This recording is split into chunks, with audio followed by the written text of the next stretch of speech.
میں اس وقت کھجوروں کی سرزمین سندھ میں موجود ہوں، جسے دریائے سندھ کی سرزمین بھی کہا جائے تو بے جا نہ ہوگا۔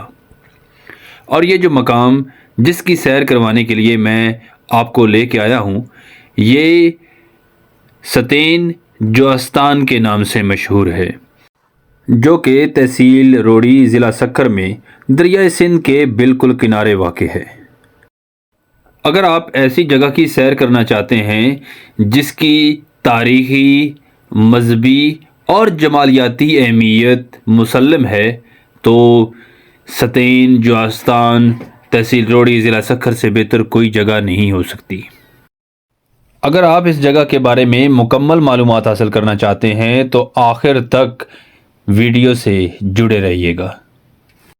ویسے تو یہ جگہ 7 سہیلیوں کے مزار کے نام سے مشہور ہے، جسے سندھی میں ستین جوستان کہا جاتا ہے۔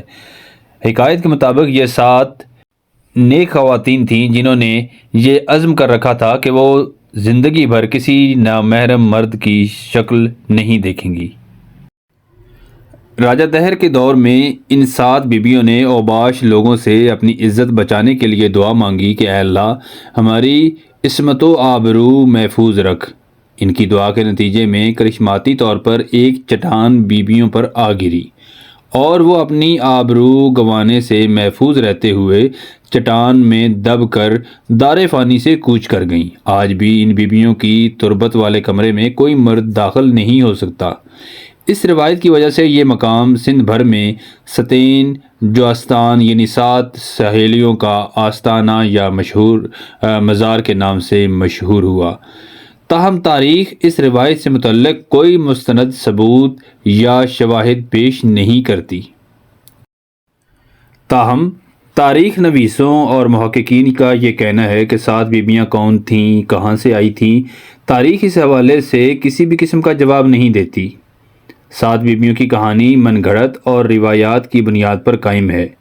ستین جوستان سے شہرت پانے والی یہ جگہ در حقیقت قاسم خانی ہے، جسے خانِ زمانہ گورنر سندھ ابو قاسم المعروف نمکین نے اپنی آخری آرام گاہ کے طور پر چنا تھا اور اس کا نام صفحۂ صفا رکھا تھا۔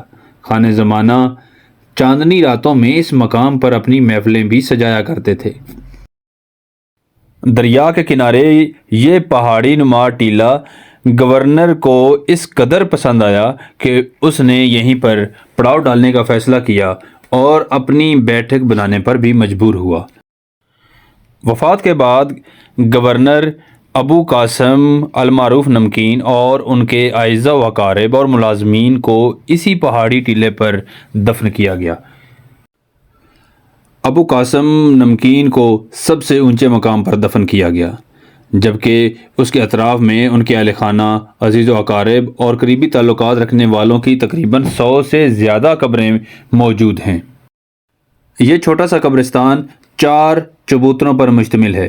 سب سے پہلے پلیٹ فارم پر بچوں کی قبریں ہیں، دوسرے پلیٹ فارم پر سابق گورنر کے خدمتگار، تیسرے پلیٹ فارم پر عزیز و اقارب، چوتھے اور آخری پلیٹ فارم پر ابو قاسم نمکین اور ان کے اہل خانہ کی قبریں موجود ہیں۔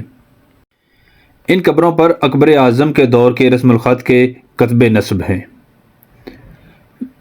دراصل سابق گورنر اور اس کے عزیز و اقارب کی قبریں اصل جو ہیں وہ سیڑھیوں کے دائیں اور بائیں تعمیر ہونے والے کمروں میں ہیں، جبکہ ستین جوستان کے آخری پلیٹ فارم پر بنائی جانے والی قبریں نشانی کے طور پر تعمیر کی گئی ہیں۔